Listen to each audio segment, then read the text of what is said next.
Bonjour! Aujourd'hui, je vous parle d'un objectif qui, normalement, attire pas mon attention. D'ailleurs, c'est ce qui fait que ça fait plusieurs mois qu'il est sorti.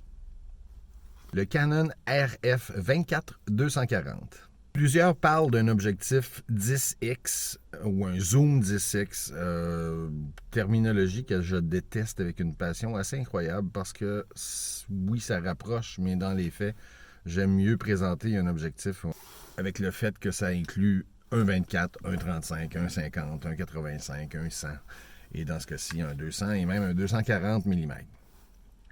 Pourquoi cette nuance? C'est qu'au lieu de composer une photo en zoomant, généralement, on choisit un objectif où on veut avoir une certaine vision ou un certain look à notre image. Donc, composer une photo à partir d'un 24 mm, c'est pas du tout la même chose qu'avec un 240.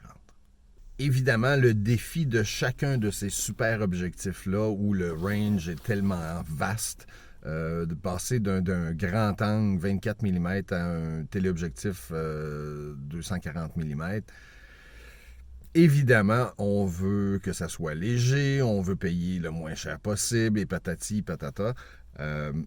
Donc, techniquement, c'est impossible de faire un objectif parfait et celui-là en est une autre preuve. Évidemment, il y a beaucoup de distorsions d'objectifs à tous les niveaux. La bonne nouvelle, c'est qu'avec le système RF, si vous shootez en JPEG, donc la correction va se faire directement dans l'appareil à la prise de vue.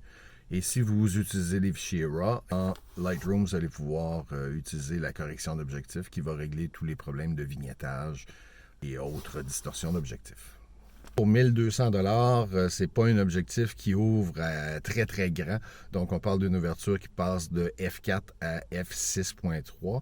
Et comme à chaque fois dans ce type d'objectif-là, le changement se fait assez rapidement et assez drastiquement. Donc vous êtes à f4 à 24, mais dès que vous arrivez à 35 mm, je crois que vous êtes déjà à 4.5 et ça augmente assez rapidement. En combinant cet objectif-là avec un EOS R ou même un EOS RP, ça vous permettra d'avoir un appareil de voyage qui a quand même une bonne flexibilité avec une qualité d'image d'un appareil full frame et un poids relatif là, qui va être quand même intéressant à transporter sans avoir à transporter un sac avec 2, 3, 4, 5 objectifs.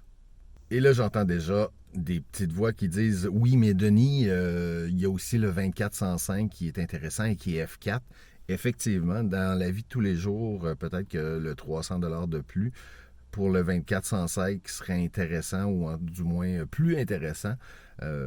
Par contre, en voyage 105, ça va être extrêmement court. Donc là, ça va vous obliger à traîner et le 24-105 et un deuxième objectif, par exemple un 70-200. Et là, ça commence à augmenter le poids du sac photo de façon assez drastique.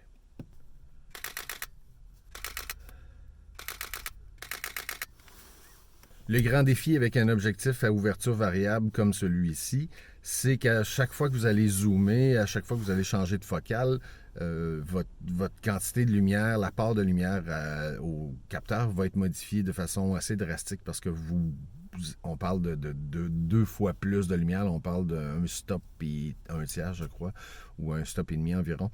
Donc, ça veut dire qu'il y a plus que 2 fois, soit 2 fois plus de lumière, soit un ISO plus élevé, soit une vitesse plus lente. Donc, vous devez compenser cette modification-là à chaque fois.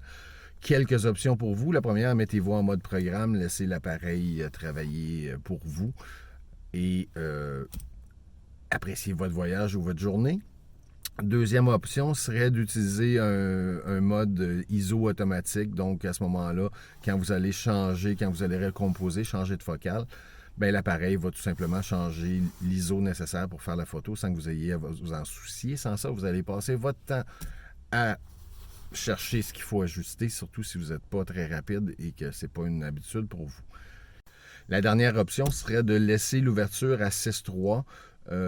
Donc, que vous preniez votre photo à 24 mm ou à 240, vous allez être à 6.3. L'ouverture va toujours être la même, donc vous n'aurez pas à vous soucier de changer l'ISO ou la vitesse ou quoi que ce soit lors de vos prises de photos. Est-ce l'objectif parfait? Oh que non! Abonnez-vous à ma chaîne et visitez mon blog pour découvrir toutes les conférences offertes au Club Photo.